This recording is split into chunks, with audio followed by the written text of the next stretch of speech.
Alright guys, the Algebra 2, our first little test here, some review problems. Let's take a look. Started out with absolute value equations. So to solve these, first things you want to do is get the absolute value by itself. So we'll go ahead and add 1 to both sides.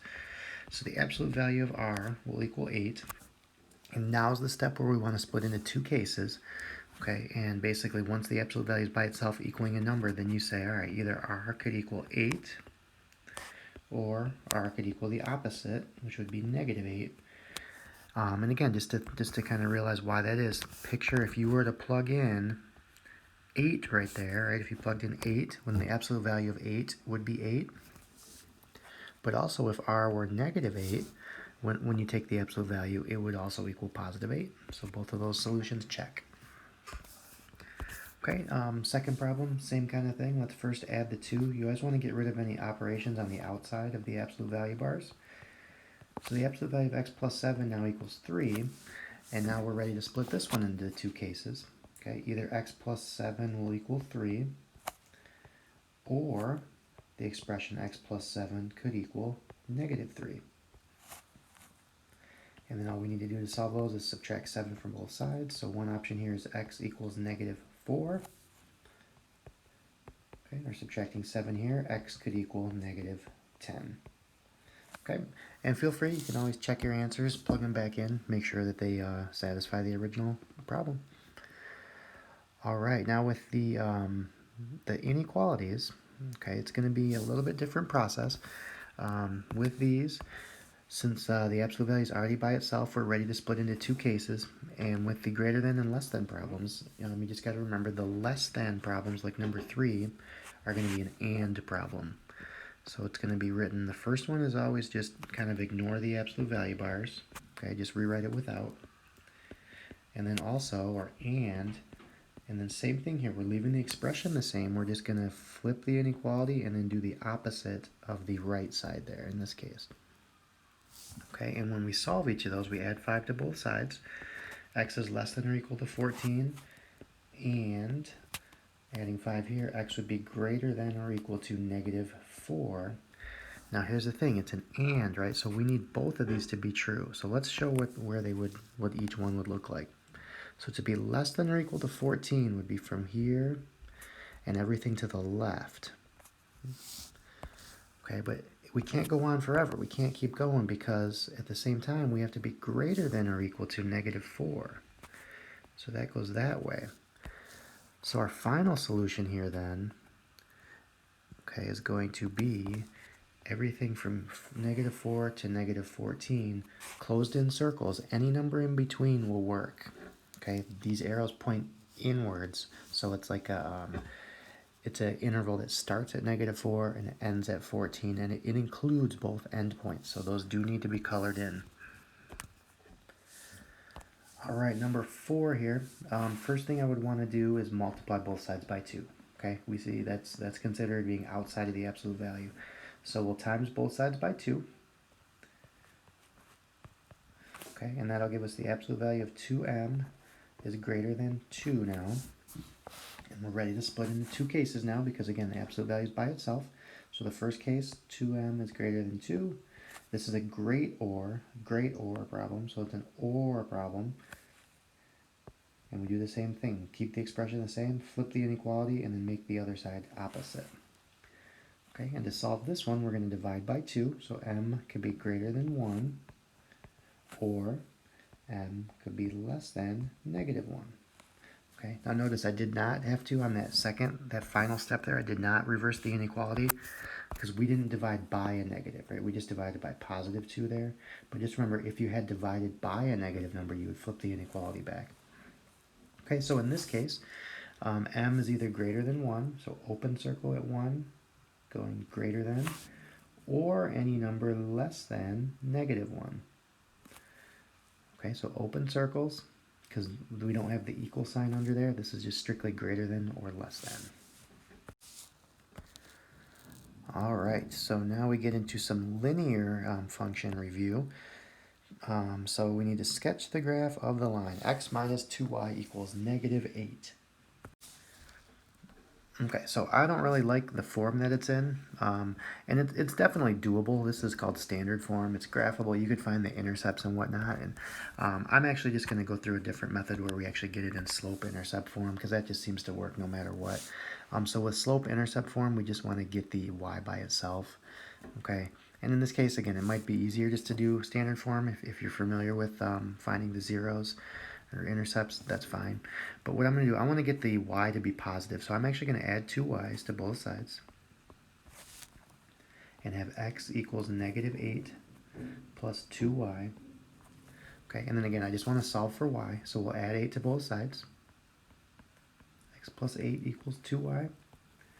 And then final step is I want it to just be solved for y. So I'm going to divide every term by 2, including the x. And that's going to give me, remember there's a 1 there, so it's going to give me 1/2 x plus 4.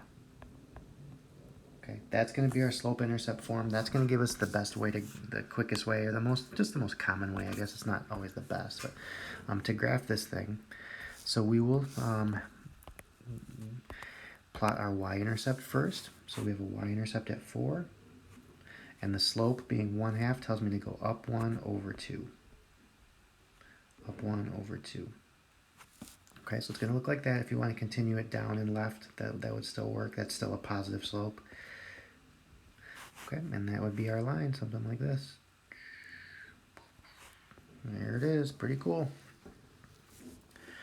All right, next question. Can we write the slope-intercept form, so y equals mx plus b, of an equation through a given point with a given slope?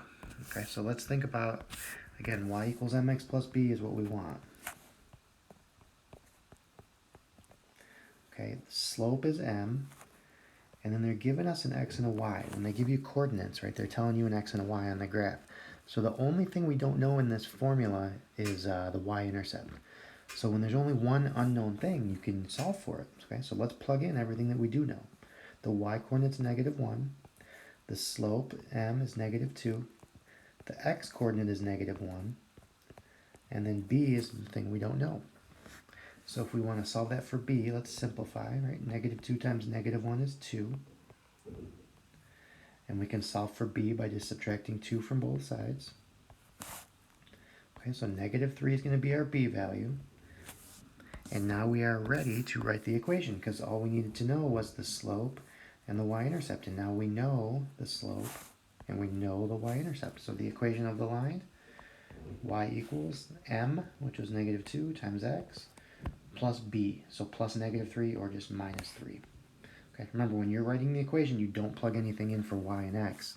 We only do that up here when we're solving for b, but the equation of the line we need to leave as variables for y and x. All right, another equation. Can we write the slope-intercept form of the line through the given point? So this time they're giving us 2 points, so we have to first find the slope. So let's find the slope, and of course slope is always, if you have 2 points, x1, y1, x2, y2, okay, the slope is going to be the difference in the y values, so 2 minus -1 over the difference in the x values in the same order. So I'm going to do -2 minus -1. And let's see what the slope's going to be. So 2 minus -1 is really like 2 plus 1. And -2 take away -1 is really -2 plus 1. Okay, so we have 3 over -1. 3 divided by -1 is -3. So that's going to be our slope. Now we're going to do exactly what we did in the previous problem. We're going to plug into y equals mx plus b. Okay, and we can use either set of ordered pairs, either x, y. Okay, so it doesn't really matter. Let's just say we use that one. So if y is -1, m we just found is -3, x is -1, plus some unknown b again. Okay, -3 times -1 is 3. And when we subtract 3 from both sides, we will get the y-intercept of -4. Okay, and putting those together, again, here's our slope, here's our y-intercept, so the final answer is y equals -3x minus 4. All right, moving to number 8. Now we have a system of equations. All right, we have two different equations, and we need to solve, and they want us to use the graphing method. Okay, so let's solve this. Let's graph this first one. These are nice to graph because they're already in slope-intercept form.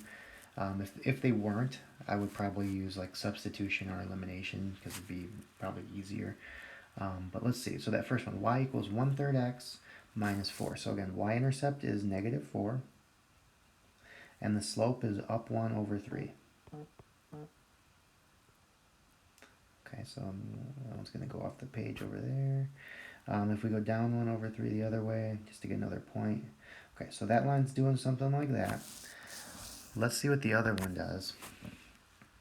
Okay, we'll use blue for this one. So y equals -2x plus 3. So y-intercept is 3. The slope of -2 means down 2 and right 1. And I'm going to keep that going. Down 2, right 1. Because there we go. Right there is where they're going to intersect. Okay, so we need to make sure we get those coordinates correctly labeled. And the coordinates are going to be our solution. Don't just graph it and don't say anything. The solution right here is the point x is 3, y is -3. Okay, so make sure you state the solution either as an ordered pair or as x equals 3, y equals -3. Alrighty, number 9, we are solving a system by substitution or elimination.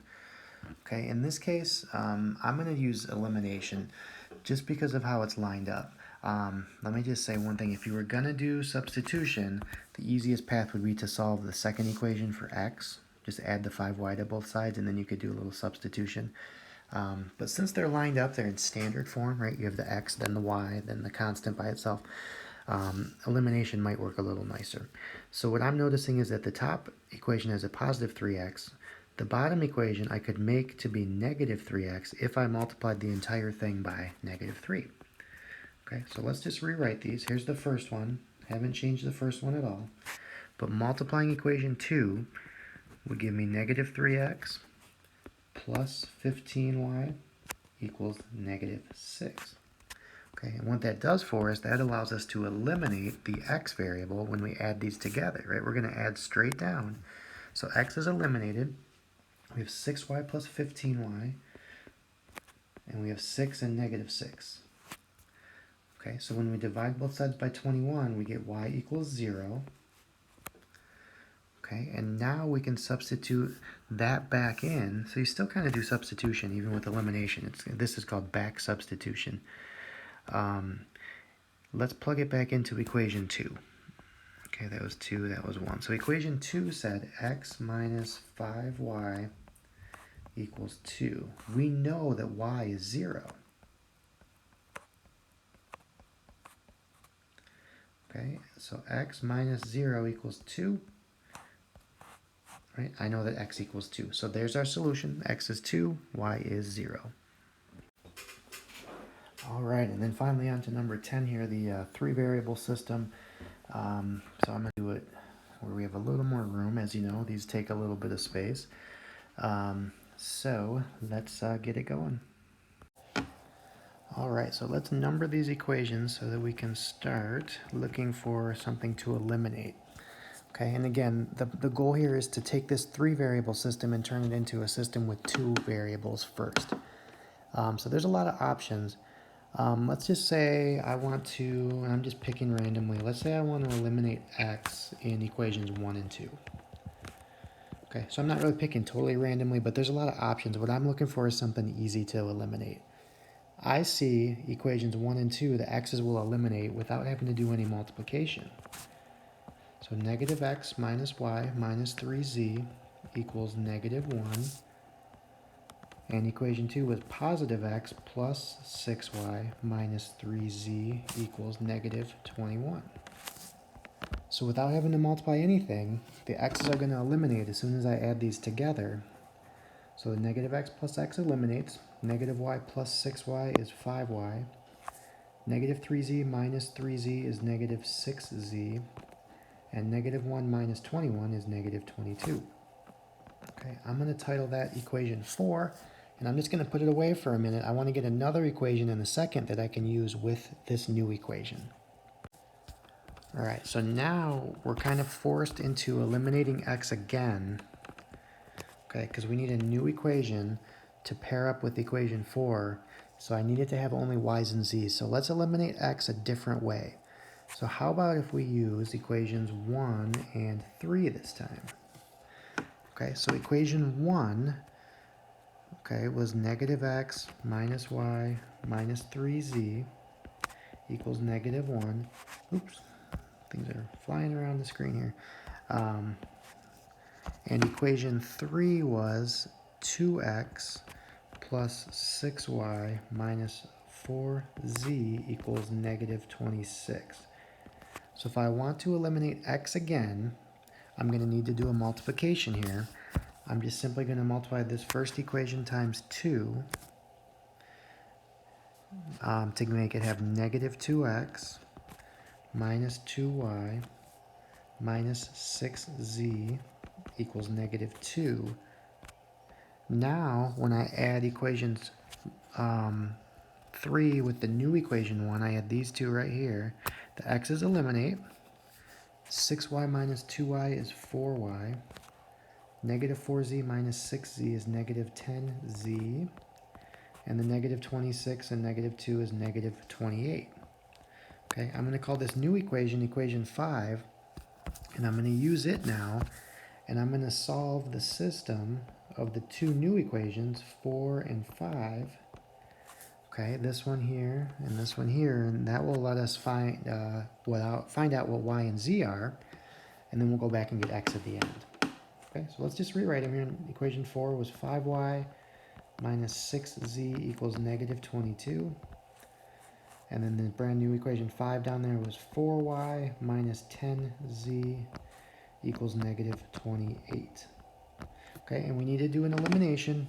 Okay, or you could do substitution at this step, but generally I just kind of stick with elimination. So we are going to definitely need to do some multiplying here, and it doesn't matter which one we do, y's or z's.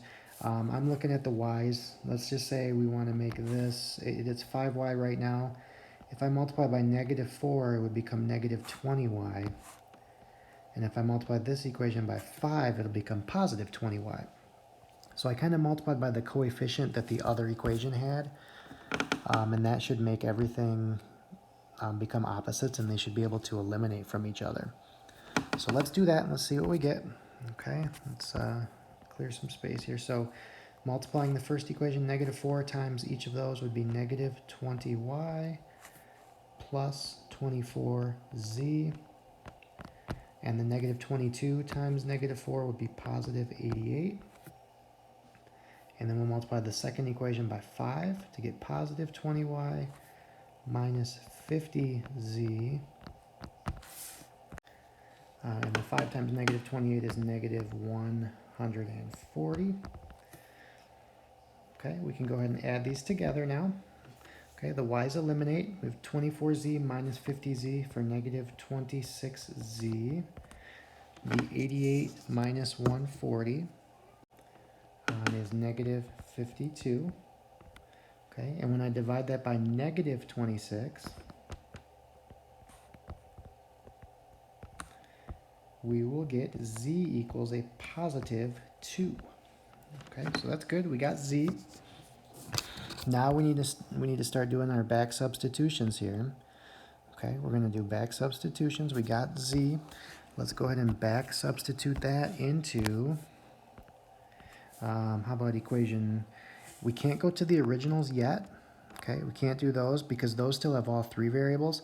So at this point we can only substitute back into equation 4 or 5. So whichever one of those look nicer, they both kind of are the same.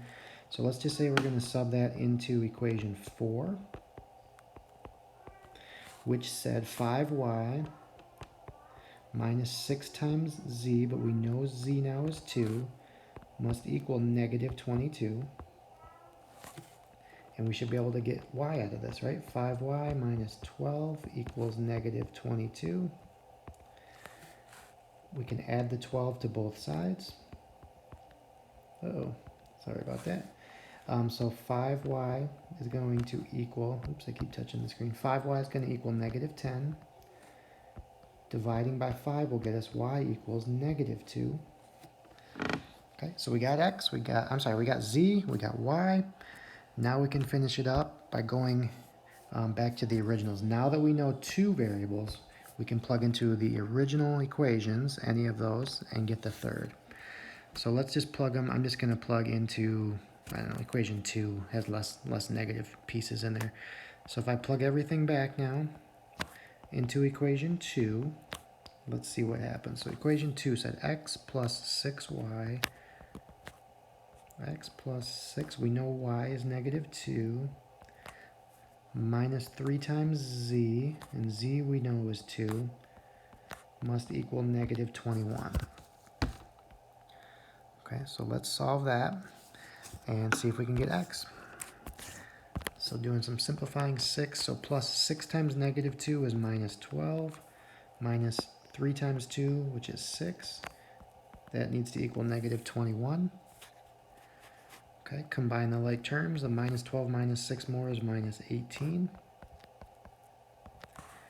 And we can add 18 to both sides to get our x value of negative 3. Okay, so that's our solution. You can either just leave it like x equals y equals z equals, or you can throw it in ordered triplet form, x, just make sure it's in order, x, y, z, for the solution to the system. Okay, and on this one, again, there's a lot of different orders you could have done things. You know, you could have done any sort of elimination at the beginning, as long as you eliminate the same variable. Okay, that's the key here. We eliminated x to start with, so my next step, I had to eliminate x again a different way. That's the only way we'll get two equations that have the same two variables that will let you move on from when we solved 4 and 5, and then you start back substituting. Okay, so just be extra careful on these. Make sure when you're writing the problem from step to step, you're like double, triple checking, right? If you miss one little negative sign or something, it's going to really frustrate and cause a lot of issues for one tiny mistake. So be extra careful, okay? And that's the approach I would suggest on that. All right.